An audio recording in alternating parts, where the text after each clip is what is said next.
Yo, again the Lord's anger burned against Israel, and he moved David against them, saying, "Go, count Israel and Judah." The king said to Joab, the captain of the army who was with him, "Go now back and forth through all the tribes of Israel, from Dan even to Beersheba, and count the people, that I may know the sum of the people."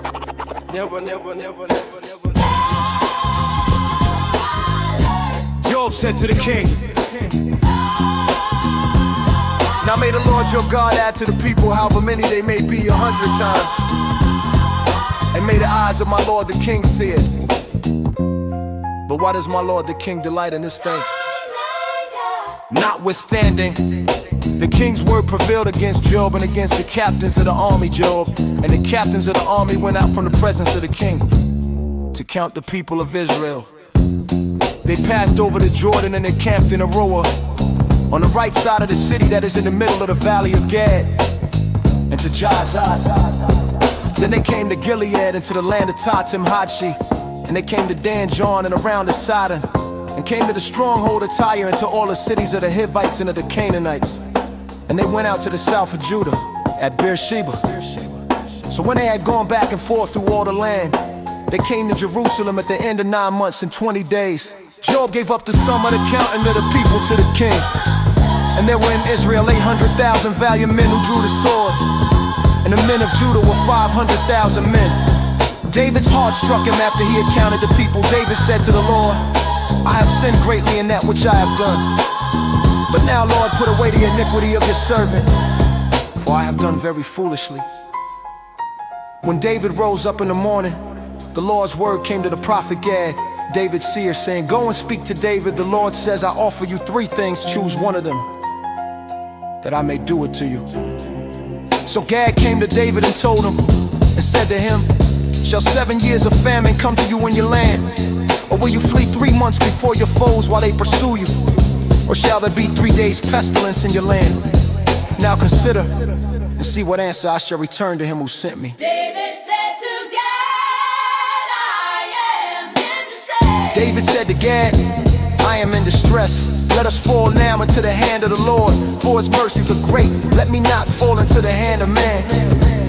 So the Lord sent a pestilence on Israel from the morning, even to the appointed time, and 70,000 men of the people died. When the angel stretched out his hand toward Jerusalem to destroy it, the Lord relented of the disaster and said to the angel who destroyed the people, "It is enough now, withdraw your hand." The Lord's angel was by the threshing floor of Araunah the Jebusite. David spoke to the Lord when he saw the angel who struck the people and said, "Behold, I have sinned, and I have done perversely. But these sheep, what have they done? Please let your hand be against me and against my father's house." Gad came that day to David and said to him, "Go up, build an altar to the Lord on the threshing floor of Araunah the Jebusite." David went up according to the saying of Gad, as the Lord commanded. Araunah looked out and saw the king and his servants coming on toward him. Araunah went out and bowed himself before the king with his face to the ground. Araunah said, "Why has my lord the king come to his servant?" David said, "To buy your threshing floor, to build an altar to the Lord on the threshing floor of Araunah the Jebusite." David went up according to the saying of Gad, as the Lord commanded. Araunah looked out and saw the king and his servants coming on toward him. Araunah went out and bowed himself before the king with his face to the ground. Araunah said, "Why has my lord the king come to his servant?" David said, "To buy your threshing floor, to build an altar to the Lord on the threshing floor of Araunah the Jebusite." David went up according to the saying of Gad, as the Lord commanded. Araunah said to David, "Let my lord the king take and offer up what seems good to him, "Behold the oxen for the burnt offering, and the string, and the threshing instruments and the yokes of the oxen for the wood." all this, O king, does an hour into the king. Agada said, May the yoke of oxen for the wood, this our Lord. the king could not sing. Agada said, "May the Lord your God accept you." The king said to Araunah, "No, but I will most certainly buy it from you for a price. I will not offer burnt offerings to the Lord my God, which cost me nothing." So David bought the threshing floor and the oxen for 50 shekels of silver. David built an altar to the Lord there and offered burnt offerings and peace offerings.